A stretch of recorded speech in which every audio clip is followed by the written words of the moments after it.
Hello বন্ধুরা, career space YouTube চ্যানেলে আপনাদের সকলকে স্বাগত জানাই। আশা করি আপনারা সবাই ভালো আছেন। আজকে এই মুহূর্তে শিক্ষক নিয়োগ সংক্রান্ত যে সবচেয়ে গুরুত্বপূর্ণ আপডেট উঠে এসেছে, বিস্তারিত সেই সম্পর্কে আলোচনা করব। তাই ভিডিওটি অবশ্যই শেষ পর্যন্ত দেখবেন নিয়োগ সংক্রান্ত অনেক নতুন নতুন আপডেট পাওয়ার জন্য। যারা চ্যানেলে নতুন তারা চ্যানেলটিকে সাবস্ক্রাইব করে পাশে থাকা বেল বাটনে প্রেস করে অল নোটিফিকেশানটিকে অন করে রাখবেন, কারণ এমন ধরনের লেটেস্ট আপডেট নিয়ে এই চ্যানেলে সবসময় ভিডিও আপলোড করা হয়ে থাকে। বেতন নিয়ে ভাবতে হবে না, স্কুলে ফিরুন, নিশ্চিন্তে ক্লাস করান।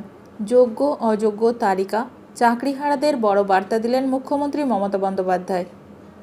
ফের যোগ্য শিক্ষকদের বার্তা দিলেন রাজ্যের মুখ্যমন্ত্রী মমতা বন্দ্যোপাধ্যায়। নিশ্চিন্তে স্কুলে যান, লিস্ট নিয়ে ভাবতে হবে না। যোগ্য চাকরিহারাদের পাশে থাকার বার্তা দিলেন মুখ্যমন্ত্রী। একই সঙ্গে বললেন, কলকাতায় থাকলে 1 মিনিটে সমাধান করতাম। মেদিনীপুরের প্রশাসনিক সভা থেকে ফের চাকরিহারাদের পাশে থাকার বার্তা দিলেন মুখ্যমন্ত্রী মমতা বন্দ্যোপাধ্যায়।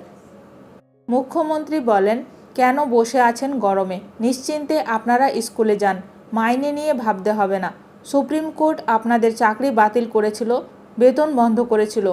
আমরা তো আদালতে গিয়েছি, আপনারা বেতন পাবেন। এত উত্তেজনার কোনো দরকার নেই। আর গ্রুপ সি ডি যাদের বাতিল হয়েছে তারাও চিন্তা করবেন না, আইনজীবীদের পরামর্শ নিতে দিন।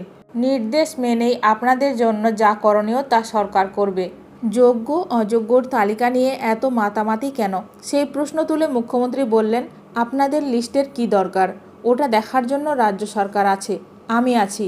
আপনাদের তো লিস্টের দরকার নেই, আপনাদের নিজের চাকরি আছে কিনা সেটা দেখা দরকার। আমি তো বলছি আপনারা স্কুলে যান, বেতন পাবেন।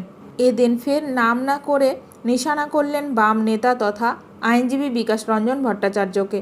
বললেন, বাংলায় কয়েকটা লোক আছে, ওরা ভোট চায় না, ওরা হাইকোর্ট যায় আর পিল করে। আমরা চাকরি দিই, ওরা খায়।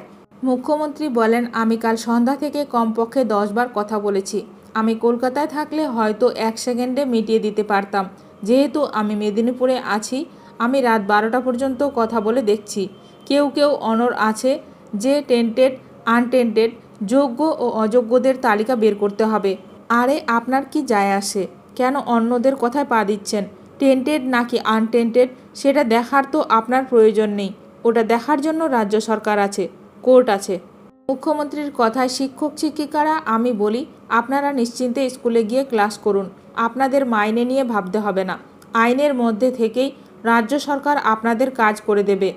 আপনি এ না বি সেটা কোর্ট ঠিক করবে, আমরা নই। ভিডিওটি ভালো লাগলে অবশ্যই লাইক করবেন। আজকের ভিডিওটি এখানেই শেষ করলাম। নতুন কোনো আপডেট নিয়ে দেখা হবে নেক্সট ভিডিওতে।